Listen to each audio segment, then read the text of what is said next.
नमस्कार.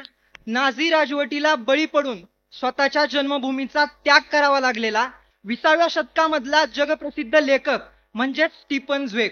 मग एकीकडे महायुद्धामध्ये माणसाकडूनच माणसाचा होणारा अंत हा त्याच्या कवी मनाला व्याकुळ करत होता, तर दुसरीकडे आपल्या जन्मभूमीवरती विलक्षण प्रेम करणाऱ्या या स्टीफनला ज्यावेळी समजतं की नाझींच्या ताब्यात गेलेल्या आपल्या जन्मभूमीचं आपल्याला परत कधीच दर्शन होऊ शकत नाही, त्यावेळी हीच गोष्ट त्याच्या काळजाची तडफड उडवत होती. मग कदाचित माझ्या मृत्यूने तरी हे क्रूर जग सुधारेल हा रक्ताळलेला भाव चेहऱ्यावरती घेऊन स्टीफन झ्वेग आत्महत्या करतो. आणि त्याच्या आत्महत्येनंतर लगेचच त्याच्यावरती प्रेम करणारी त्याची पत्नी एलिझाबेथ सुद्धा त्याच्या मांडीला मिठी मारून विष घेत आत्महत्या करते.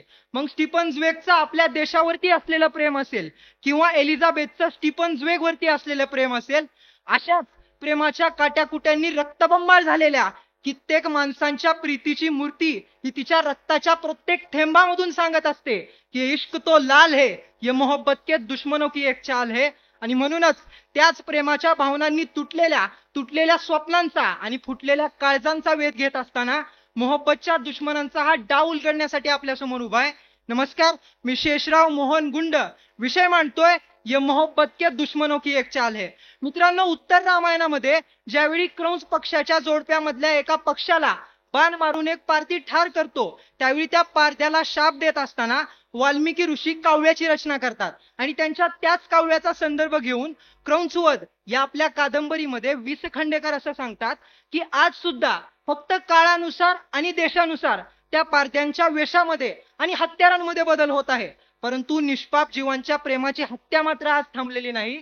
कारण मित्रांनो, आज जगाच्या पाठीवर सुरू असलेलं सत्ता आंधळेपणाचं जे धोरण असेल, जे साम्राज्यवादापर्यंत जाऊन पोहोचतं, मग बुद्धी आणि सत्ता यांचा सुरू झालेला असुरी संगम असेल, प्रेमाला लागलेला स्वार्थाचा दंश असेल, किंवा बुद्धांना विसरून स्वीकारलेला युद्धाचा मार्ग असेल, किंवा मग मानवजातीपेक्षा मोठी झालेली जात असेल, या सर्वच गोष्टी द्वेष पेरणाऱ्या प्रेमाच्या शत्रूंनी खेळलेली एक चाल आहे असं मला वाटायला लागतं. आणि हाच प्रस्तुत विषयाचा मूळ गाभा असला पाहिजे. आणि म्हणूनच ये मोहब्बत के दुश्मनों की एक चाल है हे वाक्य आणि या वाक्याच्या पुढे असणारी टिंब ही आपल्याला काळानुसार निर्माण होणाऱ्या प्रेमाच्या शत्रूंचं आणि त्यांच्या डावपेचांचा संकेत देण्याचं काम करत असतात.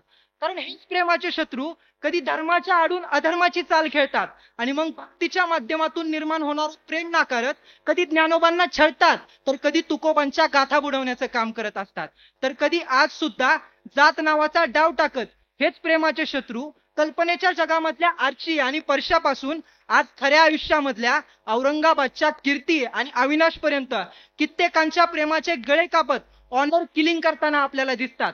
आणि मग त्यांची हीच जाल कवितेमधून उलगडत असताना आर्या राणी असं म्हणते की ती कोणती व्यक्ती नाही तर बुरसटलेल्या विचारांच्या आत आहे ती, आमच्या प्रेमाच्या कुंपणाला तोडणारी खरी जात आहे ती.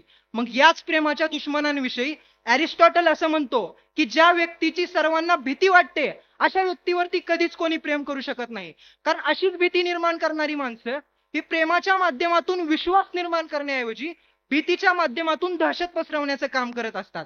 मग हीच दहशत ज्यावेळी देशांच्या सीमा ओलांडते, त्याच वेळी देशप्रेमासाठी सैनिकाने काळजामध्ये झेललेली गोळी असेल किंवा तिच्या देहाप्रमाणेच सुरगळलेली आणि विस्कटलेली ॲनी फ्रँकची डायरी असेल, या जीव नसलेल्या गोष्टी सुद्धा जीवाच्या आकांताने आपल्याला सांगत असतात की ये मोहब्बत के दुश्मनों की एक चाल है.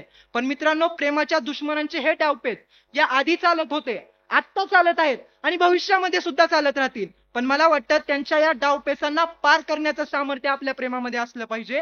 कारण रावणाच्या असुरी चालींवरती प्रेमाचा सेतू बांधत ज्यावेळी प्रभू श्रीराम सीता मातेला सोडवतात, त्यावेळी त्यांचं ते प्रेम हे जगासाठी आदर्श ठरलेलं असतं. आणि म्हणूनच विषयाच्या निष्कर्षाकडे जात असताना मला असं वाटतं की प्रेमाच्या दुश्मनांना माहित आहे की जर प्रेम करून जग जिंकता येत असेल तर प्रेमाला मोडून जगाला संपवता सुद्धा येत असतं.